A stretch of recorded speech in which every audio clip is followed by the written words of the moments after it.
So we're going to spend some time today focusing in on your lowest approach, which is your natural blue ocean. We're not going to spend a lot of time on the third because you still have a fair bit of that. In this case, your lowest is natural blue ocean. So that means sometimes you forget about the impact on people and the importance of having other people feel comfortable. A lot of that comfort comes from them feeling like they know who you are.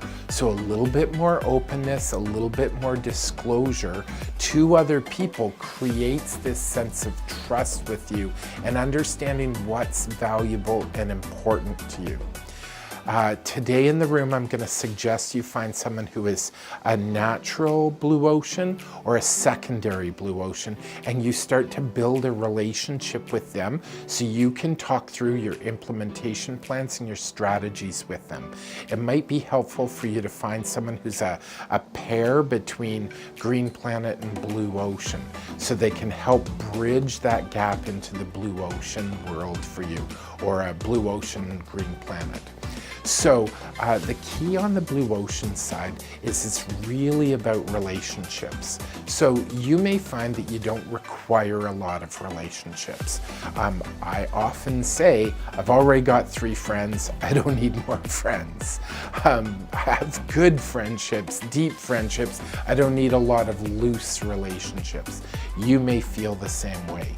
The key inside of those loose relationships is that ability for them to understand who you are, to be able to read through your text and understand that there's a positive meaning inside your text. Because otherwise what we do is we see a critical tone that comes through your messages because we don't know the person behind it. So sharing your commitments in the world and how you view the world becomes really helpful for other people. Sharing personal facts about yourself and the context of how you've struggled and when you've struggled helps people relate to you better. That natural blue ocean gives you the ability to flex to others. Blue oceans are highly changeable to others. So unless you've got a lot of natural orange sky, if orange and blue ocean are amongst your lowest, then you're going to have a fairly fixed, firm perspective that's going to want to be, let's follow this process, let's follow the steps, and not necessarily thinking outside and looking at the opportunities to innovate and to create relationship by completing the steps. So it's really a how you do things. One of the things that I often say to people is to set a timer, especially when you're working with a blue ocean or you're meeting with a blue ocean, especially in a buying context, to set your timer to 20 minutes.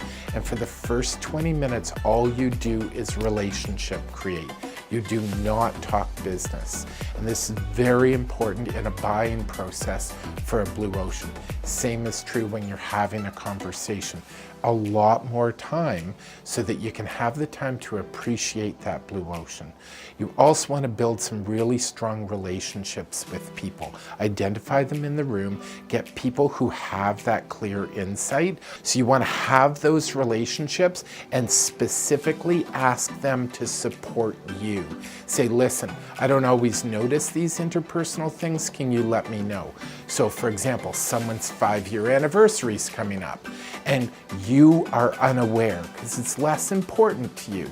It's super important to a natural blue ocean.